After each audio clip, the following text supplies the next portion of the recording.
ইসলাম শিবিরের ঘাঁটি। ওই সাইদি, নিজামী, কাদের মোল্লা, আলী আহসান মুজাহিদদের রক্ত বৃথা যেতে পারে না, পারে না, পারে না। জামাত শিবিরের বিরুদ্ধে আপনাদের যদি কোনো প্রচেষ্টা অব্যাহত থাকে, তার কালো হাত আমরা জনতা ভেঙে দিব।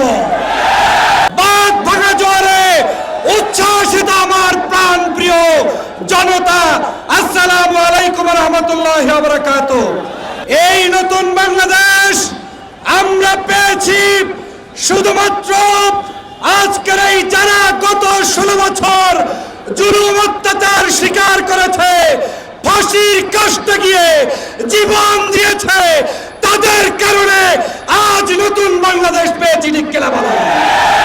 অতএব ওই সাইদি, নিজামী, কাদের মোল্লা, আলী আহসান মুজাহিদদের রক্ত বৃথা যেতে পারে না, পারে না, পারে না। আজকে জামাত ইসলামকে জুলাই মাসে নিষিদ্ধ করতে গিয়ে শেখ হাসিনা নিষিদ্ধ হয়ে বাংলাদেশ থেকে দুপুরের খাবার না খেয়ে পালিয়ে যেতে বাধ্য হয়েছে।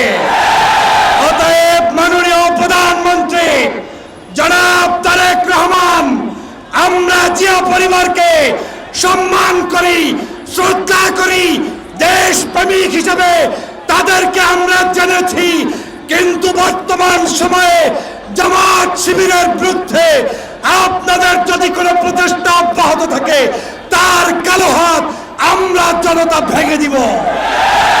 এই ঢাকা উত্তরে তাল বাহানা চলবে না। ঢাকা উত্তরের মাটি জামাত ইসলাম শিবিরের ঘাঁটি। আমরা প্রমাণ করে দিব, বিচার আদায় করে দিব এবং ফ্যাসিবাদী শেখ হাসিনার সকল চক্রান্ত মুছে দিব। ঠিক কিনা বলেন?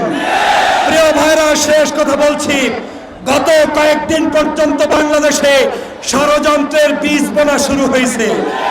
কেউ কেউ আবার জামাত শিবিরকে মুছে দেওয়ার চক্রান্ত করছে।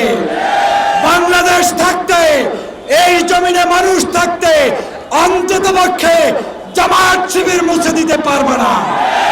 আর যারা মুছে দিতে চাও, তোমাদের ঠিকানা শেখ হাসিনার মতো দিল্লিতে হবে। অতএব আসুন ঐক্যবদ্ধভাবে এই ঢাকা উত্তরের আগামীর মেয়র সেলিম উদ্দিনকে কারা কারা নির্বাচিত করে জনতার রায় বাস্তবায়ন করতে চান, হাত উত্তোলন করে দেখিয়ে। নারায়ে তাকবীর, নারায়ে তাকবীর।